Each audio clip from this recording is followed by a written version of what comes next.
남비 3셀 슈퍼바이저 김종환 집사입니다.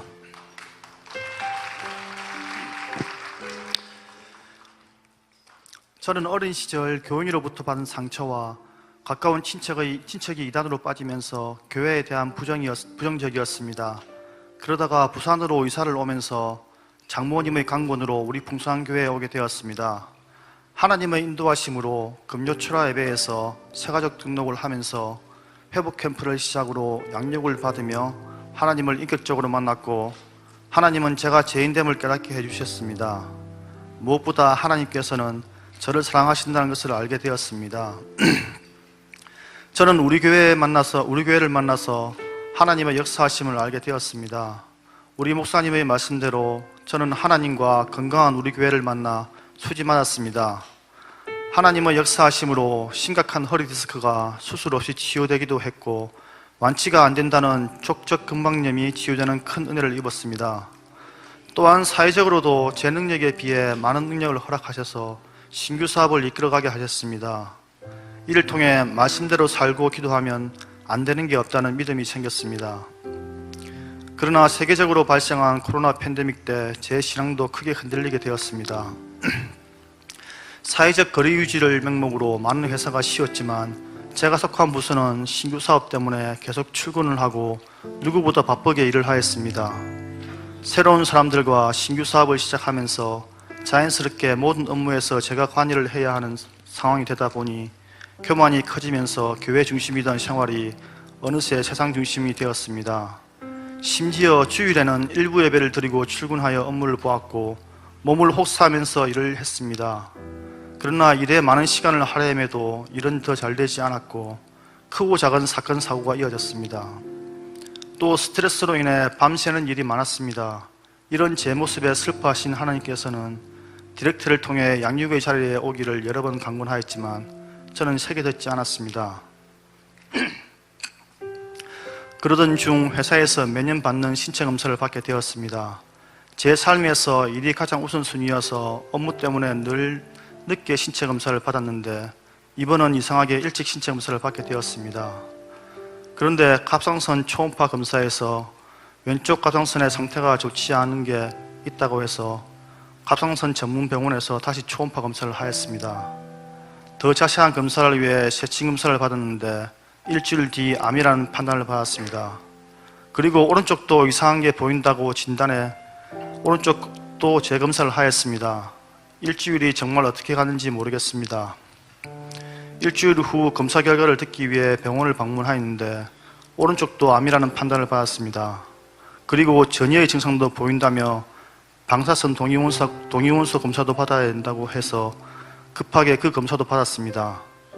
다행히 병원에서는 전이는 보이지 않지만 갑상선을 제거하는 수술을 받자고 하였고 평생 약을 먹어야 된다고 했습니다.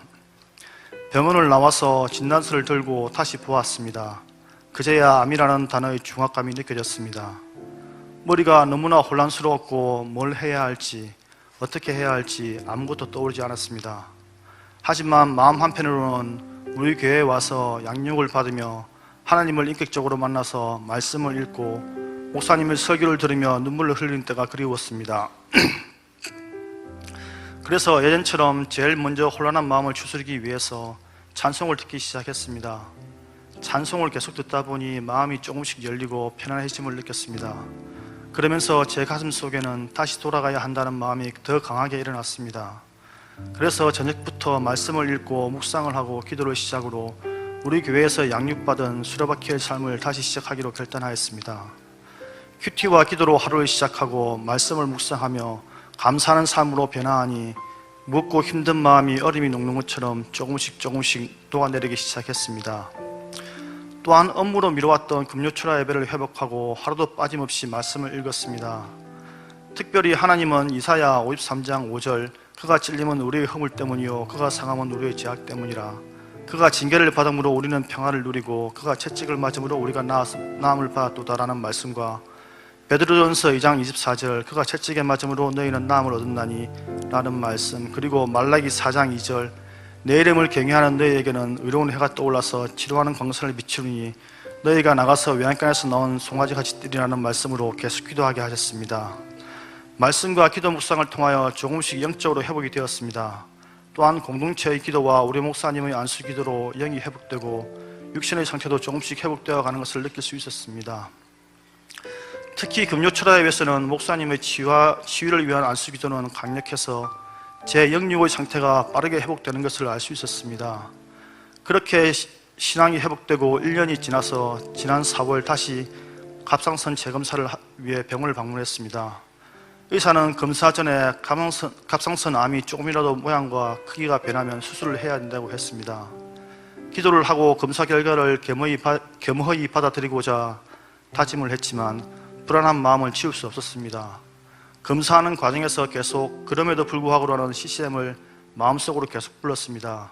검사 결과 오른쪽 갑상선 암이 줄어서 흔적이 없어졌고 왼쪽도 1년이 지났는데도 불구하고 모양과 크기가 변화가 없어서 계속 지켜보자고 했습니다. 할렐루야, 하나님께서 하셨습니다. 회사의 상황도 조금씩 나아지고 있었지만 한편으로는 너무 저만 의지하는 동료들의 모습을 보면서 보았습니다. 아주 사소한 일인데도 불구하고 저를 찾는 모습을 통하여 이러다가 다시 자만하고 교만하게 될 것 같다는 생각이 들었습니다.